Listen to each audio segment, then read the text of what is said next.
What's up, guys? My name is Dollface and welcome to my YouTube channel. Today we are going to be talking about sea monsters.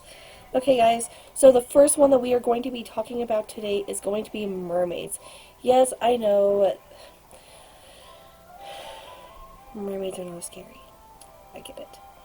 Most of you think that mermaids are, just a great little Disney character that is beautiful, has red hair, and all that great jazz. However, we are not going to be talking about that kind of mermaid today, guys. Today, we are not going to sugarcoat it. We are going to be talking about the legendary mermaid. So just like I said, guys, mermaids are one of the most popular figures in the world. They are in so many folklores and different legends. Mermaids can date back all the way to 1000 BC. You guys, 1000 BC. That's forever ago. That's pretty ancient, guys. That's so pretty much they're almost like prehistoric animals. We can pretend. The first mermaid story was in Assyria.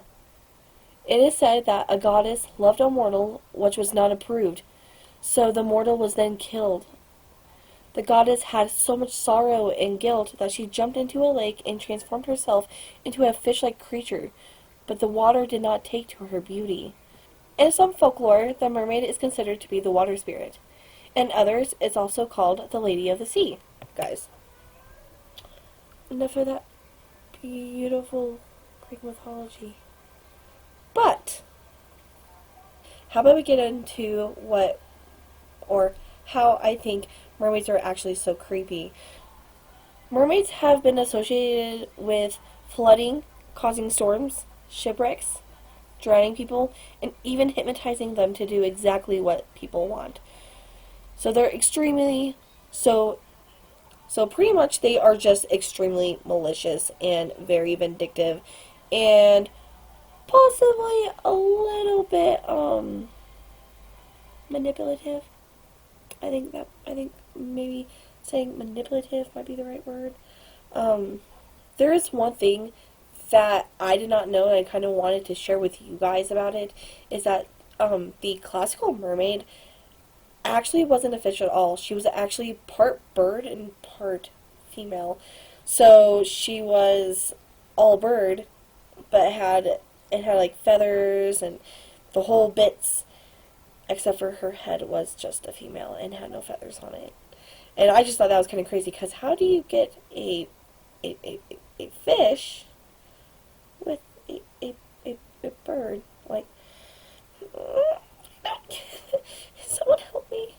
It is said that many people around the globe have seen and experienced these fish-like creatures, from saying they have healed them with their powers, making them fall in love with them, and bringing them bad luck, to even bewitching them to hand over all of their gold, and even proceeding to drown them.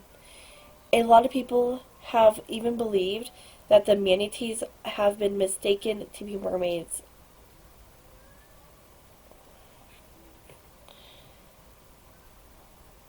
When it is definitely not a mermaid, I promise you. Manatees are not mermaids. They are sea cows. They are definitely beautiful, wonderful sea cows, okay? We'll just keep it out there. They're sea cows. Next monster that we are going to be talking about today is going to be Charybdis.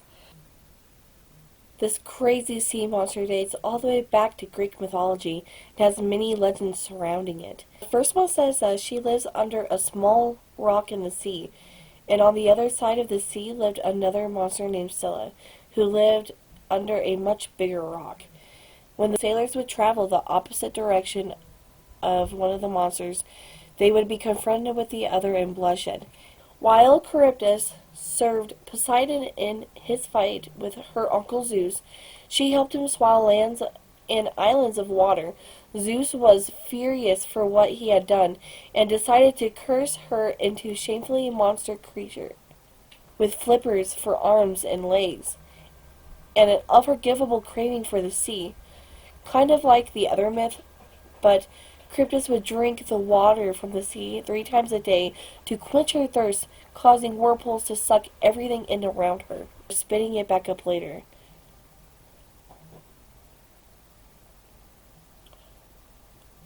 So you're saying pretty much in this one that she was very great. However, she wasn't very much a monster. She's just a giant sea leech whirlpool.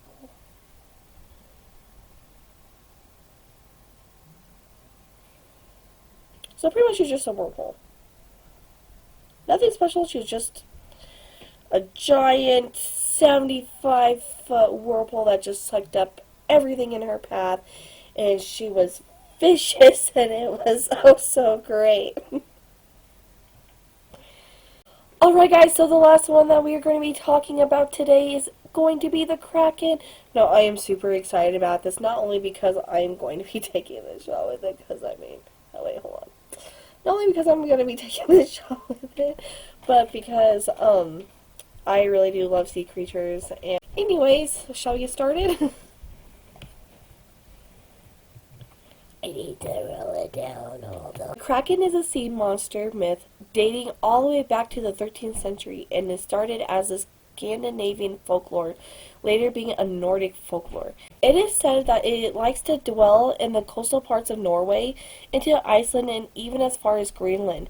It can grow up to 40 to 50 feet, and there are quite a few descriptions of this creature, from looking like a giant squid or giant octopus to even looking like a giant crab.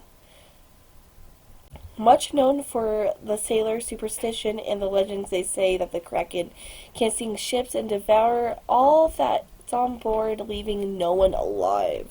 No one will be alive after I'm done with you.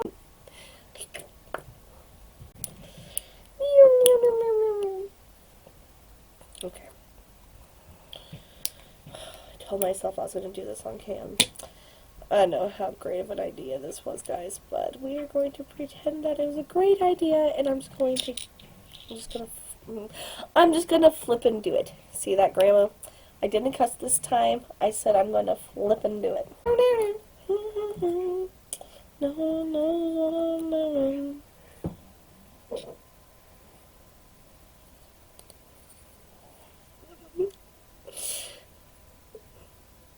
I'm ready.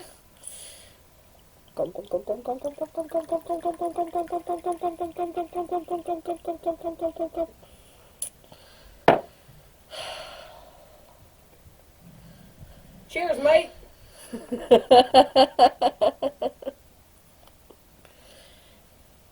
Cheers, friends. I'm gonna go ahead and get this done and probably, literally get killed by the Kraken. Can't wait. It's gonna be such a blast.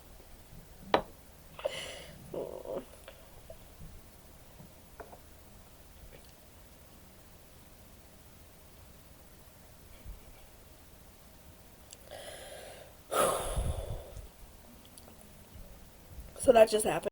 This crazy mythological character likes to take its tentacles and wrap itself around it and then sink it to the bottom. Then just crumbling it to like little tiny little pieces.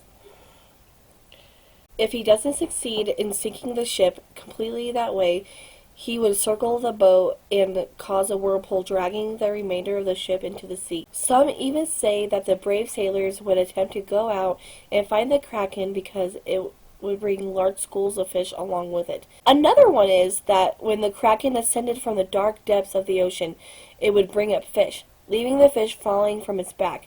Sailors would use the term, "it was raining fish," in their stories. So there is actually a poem called The Kraken, and it's by Alfred Lord Tennyson.